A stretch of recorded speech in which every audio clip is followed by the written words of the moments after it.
back to the Deja Vu series. I am here with Mindy, who is an eating psychology specialist, and she wrote a book called The Freedom Promise.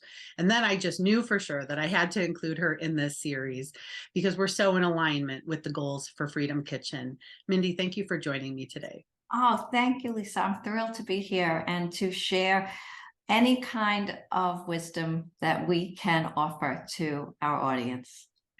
So, Deja Vu is all about we're here again at the New Year's resolution time of year, and many people will set the same resolution. And these are people that you work with in your practice, but you bring a different approach. I don't think many people are addressing the psychology of what they eat or why.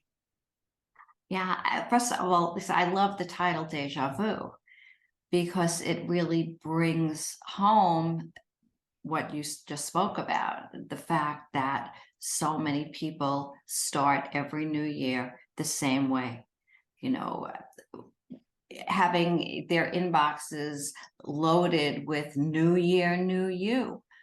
Well, you know what? It doesn't have to be new you, because the real you, the you that wants to heal, is in here all along. It's just a question of digging deep, sometimes having to realize that there's discomfort one needs to sit through. But that real you is there to connect with. The wisdom of your body that will tell you what is the best food for you to eat is there. And in the work that I do, I help people understand that their psychology greatly impacts their physiology, but more importantly, their physiology impacts their psychology. So that's a really deep statement. And I think I want to draw an analogy. We have another speaker on this summit who lost 250 pounds. And she talks about uncovering the trauma. So when you talk about our psychology affecting our physiology, are we talking about things that may have happened in life, emotions that we haven't resolved that are impacting our weight or our ability to lose weight? In some cases, yes. And, there are different levels of trauma. What the experts refer to as big T or little t. And how we interpret that trauma, how our bodies hold on to it, is going to greatly impact the need to self-soothe. And we all need to self-soothe. But it's when the self-soothing becomes self-destructive or self-sabotaging. Deja vu, right? The self-sabotage is what I see over and over and over again. I've, experienced it myself. I came to this work as a result as my own experience with recovery from decades of disordered eating and eating disordered behaviors. And I was in my 50s when I got my certifications in health coaching, eating psychology coaching, and then later functional medicine nutrition. And I was able to really dig deep and understand why my healing, the attempts that I made for so many years to heal, was unsustainable. It was because I hadn't really dug deep. I hadn't been willing to sit through the discomfort of understanding how the belief system that I had was causing me to have thoughts which were causing me to have urges and then behave accordingly. On the other hand, to go back to what I was talking about physiology, my behaviors, my restricting behaviors, my binging behaviors, my purging behaviors did quite a number on my gut. And we know now that the gut sends more messages to the brain than the brain sends to the gut. So there was a lot there that was going on. There's a wonderful functional psychiatrist. His name is Dr. James Greenblatt, and he defines eating disorders as a biological response to malnutrition. That when the body is properly nourished, our brains are able to receive we're more willing to do the work that we need to do, to look at any trauma, to look at those beliefs that could very well be causing trauma in our day-to-day life. I worked with people on detoxification for years and really tried to avoid the topic of nutrition and food, and realized that the food has to be fixed first. So what you just said makes complete sense to me, that when we have proper nutrition, then we can address the other issues. And so you work with people from a functional nutrition, functional medicine perspective, in addition to eating psychology coaching. Yeah, and I just want to bring up the topic of detox. We talked before we started to record about the fact that the body is designed to detox itself. We just have to, as you so brilliantly said, eliminate the distractions. What did you say? The interference. I wrote it down. It hit me so close. But so much of the work that I do has to do with detoxing the mind, detoxing the inflammatory and toxic thoughts and beliefs that one has, that is forcing them, driving them to make the food choices that they're making. For one to feel so dysregulated in their body, to feel so out of control. Food becomes the vehicle with which we turn to or away from. Yes. Yes, I know that was the case for me, is that it was beyond comfort food. There was probably some level of control that I have used food for. And to this day, I use food to self-regulate. It's an upper and a downer to me, and I'm so aware of it. And yet it's so ingrained. Okay, but let's put this into context. Think about this. As humans, our very first experience with being seen, nurtured, has to do with being fed, right? We come out of the birth canal, out of the womb, however it happens, into this bright, cold world. We're swaddled, we're warm, and we're fed. We have no sense of self, no autonomy. We only know that there is this person responsible for our safety, our care, and feeding. The brain remembers this. The brain knows, eat, feel better. Now we grow up, we start to develop feelings, a sense of ourselves. We might not feel so safe in the world for whatever reason. The brain remembers, eat, feel better. And then you take the topic of, I say in air quotes because it's so overused, emotional eating, right? First of all, in a perfect world, we should all be emotional eaters. We should bring emotion to the table with us. We should bring emotion into the kitchen with us when we're cooking and serving and preparing and loving and giving and creating. That's all emotional. We should invite ourselves to the table as an honored guest. But then there is the eating that comes as a response to a stressful situation, an emotionally charged situation. And then there's eating so as not to feel emotion. Mm-hmm. So I like to say that there are 3 kinds of emotional eating, with one being desirable. Yes. As you're saying that, I'm thinking about all the times that I have reached for the comfort food to numb out, which now the science shows. Dr. Joe Niflin has some great science that shows the morphine effect. Yes.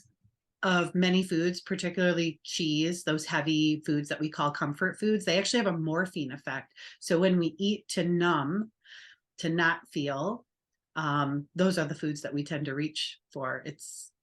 Gluten too, gluteomorphs and caseomorphs, the morphine-like effect that we get from gluten and from dairy. For some people, it's very real. So what terrifies me is that this is not mainstream media. This is not something that people are hearing about. They have to find someone like you or I to hear something like this. So many of them are stuck at what worked for their neighbor, their mother, or their sister. And because the Mediterranean diet worked, or because the keto diet worked, they're not going any further. And then they realize they're stuck, they're frustrated because it worked for someone else, but it's not working for them. And again, they feel like a failure. And what's missing in all of these scenarios is one's connection to the wisdom of his or her body. And that is what I see, I would say, from 99, if not more, percent of the people that I am blessed to serve. That disconnect from the body for a myriad of reasons. You know, it could be the mom that's just so tired at the end of the day that she pours herself a couple of glasses of wine and finds herself devouring a bag of cookies after she's put everybody to bed, just because she's so tired and she didn't take care of herself properly during the day.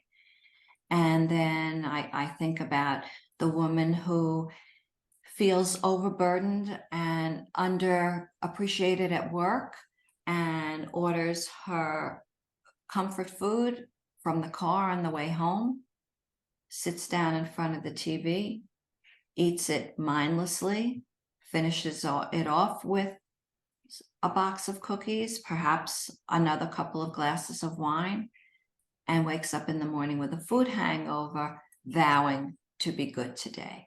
Deja vu. Yes. I know that feeling.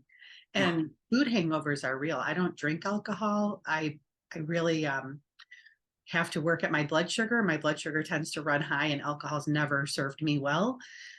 But I will wake up with very high blood sugar, and I have that blood sugar hangover when I eat carbohydrates the night before.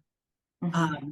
And I would say that most people probably aren't in touch with what is causing that, and what's causing their brain fog, what's causing their lethargy or fatigue, because that's become the new normal, Mindy. There's so many people that don't even know how good they can feel because they're already used to feeling like this. Yeah.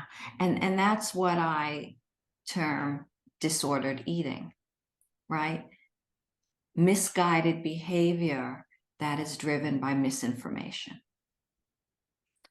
Either the misinformation from outside of ourselves or the misinformation that we are interpreting from within, because we're so disconnected. Yes.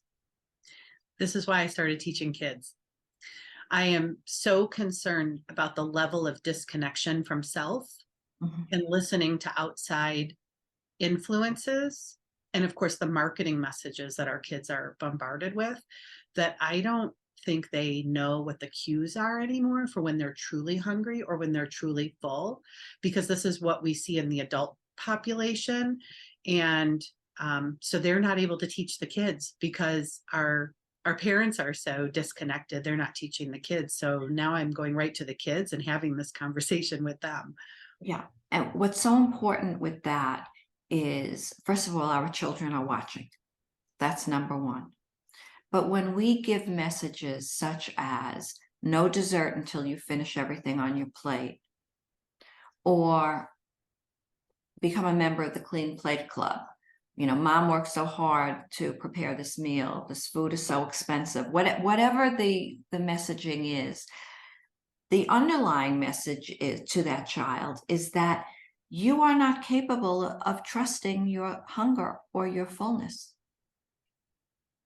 And so many of us receive that message and have grown up to be now adults who have no sense of hunger or fullness, and in some cases, satiety.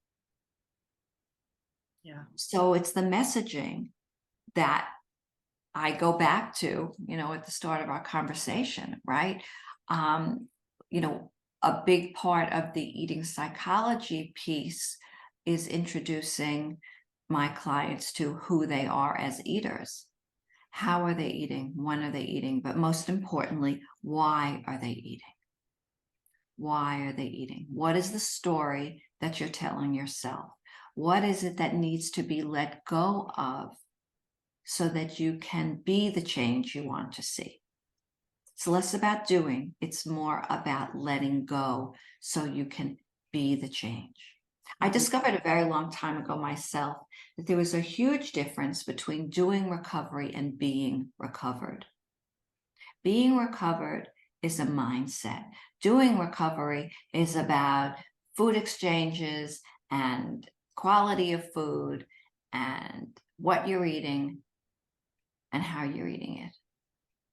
But being recovered from anything, from chronic illness, an eating disorder, disordered eating, is about mindset. It's about moving from that mindset of scarcity, of scarcity to one of abundance, moving from the mindset of scarcity to the mindset of abundance.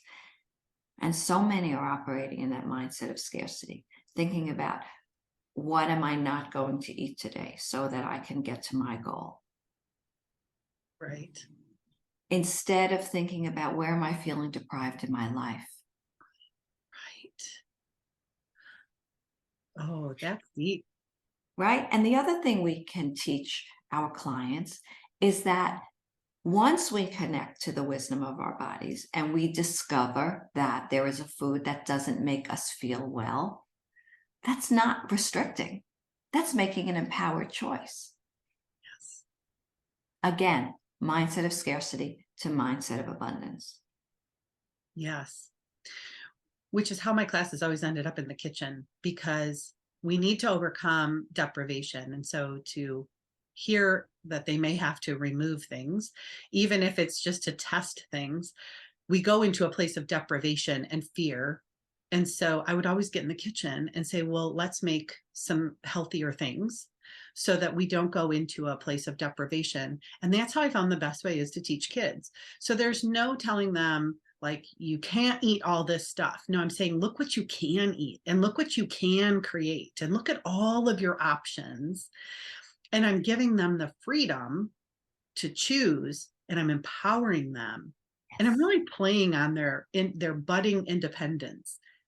There's something beautiful about working with the kids. After working with adults for 15 years and these last 4 working with kids, it's very different, because the adults definitely have way more of the deprivation and the you can't tell me what to do. And the kids are like, tell me more, tell me more. And when you play on their budding independence, they're like, I want to try that. I want to do that. I want to cook for myself. It's a beautiful, beautiful thing. Yeah, and then that allows them to take this new knowledge and this new sense of empowerment home and participate in in the family's growth and development. Yes. And that And, does happen. yeah, and really contribute. Mm-hmm. Yes. Because everybody feels the need to contribute and be connected. Yes. Yes. And the kids definitely do. I have 9-year-olds that cook dinner for their family. Wow. It's crazy. I've watched whole families transform because their kids have been through my program. But it's very rewarding when we can help, because you and I know what this can turn into in midlife. I had my own midlife crisis. I was 35, 36, fibromyalgia, type 2 diabetes. The whole list of, ailments went on and on that I had to reverse. And I didn't know who you were then, Mindy. I needed to find a Mindy 15, 16 years ago. So I think it's great that you combine functional medicine along with eating psychology, and you have 2 decades now of helping people. Yeah. What do you see most common, or what can you tell the listeners as they're setting their New Year's resolutions? Yeah, well, I wanted to say that when I started in this work, actually it was 1995, and I went to work for a local dietitian. And basically I was teaching people how to make their bodies go away. And I was expert at that. That was my thing, getting smaller. And it just felt so disingenuous.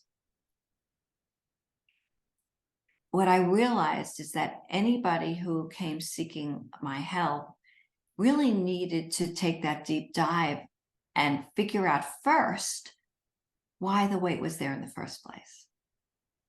And that is when my thinking started to shift. And when my thinking started to shift, my personal relationship with food and my body started to shift. So that's just a little background. What I see now today is women, mostly women, who are disconnected, who have, who will say that they've been on diets for as long as they can remember. It's not sustainable. What they're doing is not sustainable. And we discover and explore the why, their why. And part of that why really needs to be why it's important to take the weight off too. How connected are they to that? Because for some people, the weight serves a purpose. Right. And we need to look at that as well. That's part of the letting go process. Yeah. All right. The other thing that's very important that I see with the women that I work with is that letting go of these behaviors that have been so self-soothing and really rewarding for them comes with a level of grief. Who will I be without these behaviors? How am I going to feel what I fear so much? So the very first part of the work that I do, I guess you can call it a framework, is to look at as I said before, the inflammatory and the toxic thinking that is keeping them stuck in their behaviors. And then we move to a place where we can go from deficiency to sufficiency. And that's not only nutrition, but it is where you're feeling deficient in your life. How are you styling your life? We talk lifestyle, but how are you styling your life? Besides the nutrition and hydration, how are you sleeping? How are you managing stress? How are you moving? What are your relationships like?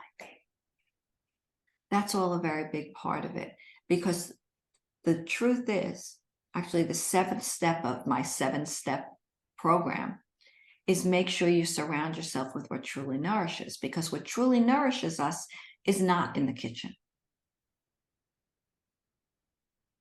Wow. So that touched me deeply, because those are the things that most people don't talk about. And those are the things that are affecting every decision, not just in the kitchen, but yes, with our relationships, staying in situations that no longer serve us. Right. Yeah. And what about the relationship we have with ourselves? Yeah. Right? That's that relationship. There's something about it sometimes that has to shift. Recovery is very relational, because our relationship with ourselves shows up in our relationship to everything else. Right. Right. Yes, we have to love ourselves before we can love another. We have to show up for ourselves before we can show up for another. So this is one way for us to show up and take care of ourselves. That is so profound, Mindy. I just think people listening to this who came thinking they're going to learn about a new diet or a new pill or a new drink. And listen, there's some great supplements, and I'm, not knocking supplementation. But we're a whole being. There's something holistic about everything that we do. Like, we bring ourselves to every situation. We bring ourselves to the kitchen, and we attract every situation, including our health issues and our weight issues. And so you really take a holistic approach. And while that might sound daunting for some people because they've never thought about that, this is something that you expertly guide people through. Yes, absolutely. And it's done with empathy and compassion. And I meet my clients where they are. There are days when we're navigating challenges, and there are days when we are celebrating wins. And some days both occur at the same time. So I think about all the trauma since COVID. I think about the COVID coma that many people are in. And um, gosh, I hear you and I think the whole world needs to hear you so that we can deal with who we are and what we have going on, because our health has been on a decline. I mean, since COVID, we're seeing, lots of illnesses. We have long haul COVID. We have all of these things happening. But I look around and I see that diet got worse. People are overeating. It was the comfort foods that were all missing off the shelves in the grocery store. So what is the behavior? What is driving that? And I would say it's trauma on some level, big T, small t, trauma, and what they're processing. So when I hear you, I think your message is so timely for what the world is experiencing right now. And I so desperately want to help the world. Yeah, that's why we do the work that we do. I always say when people ask me, that I came to this work, yes, to embrace my own recovery, but to pay it forward. Oh my gosh. Thank you so much for bringing your wisdom to this event. I get really emotional, especially when I think about the kids, because while I've helped many, many adults, midlife women, we tend to attract ourselves, I think, as clients. Now looking at the kids, I just see if we collectively don't address this, we're setting our kids up for a tougher life. And if we want our kids to be happy and healthy, and I think if you ask any parent, what do you want for your kids? You're going to say, I want them to be happy and healthy. But we're not giving them the tools to do that. All the more reason for us to do your work and clear our baggage so that we can be clear channels and better guides for the next generation. Right. Yes, as I said before, our children are watching. It's in the family dinner, I think, has gone by the wayside. Everybody's on different schedules. Children are overscheduled, if you ask me. And I say that lovingly. I have 8 grandchildren and I see it and it irks me. That's the family dinner. When my children were growing up, it was the center piece of our day. And that doesn't happen so much anymore. And our children are watching us, looking in the mirror and hearing us making comments. Does this make me look fat? Weighing our food, counting. Our children are watching. Yes. I can't believe you have 8 grandchildren. You don't Well, look old enough to have. we're a blended family, but yes, as I shared, I came to this work in my 50s. And you don't look older than 50 now. Oh, yeah, I'm 67. No way. Yeah, I am. Wow. Yeah. Wow. May we all learn from Mindy. No, but life has handed me a lot of experience. When I was 49, I lost my husband to metastatic melanoma. And I really plunged into the depths of darkness again. And I had a choice. I could either climb out of what I visualized as a sewer hole with like the manhole cover slightly askew so I could see the light.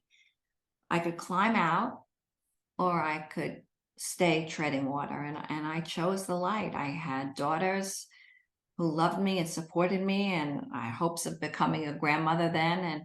And I got lucky that I chose the light. And then a few years later, I met a wonderful man who had also become widowed. And together we have 4 fabulous grown children and 4 fabulous in-law children and 8 grandchildren.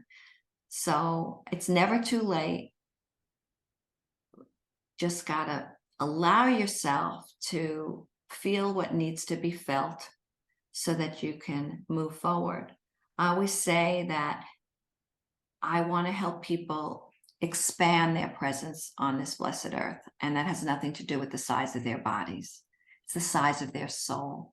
Yes. And that only happens when you can turn the page on the part of the story that's no longer working for you. Find a blank page where you can start to write what will become your happily ever after. I love that. I too believe it's never too late. I had a 25-year career in IT, major health crisis, and I completely started over. And now I'm starting to see it's never too early either. We think that the kids don't get this, but they do. We're just not having that conversation with them. So it's never the wrong time, whatever the right time is for you. And that's what we're here to provide, is the support and the resources.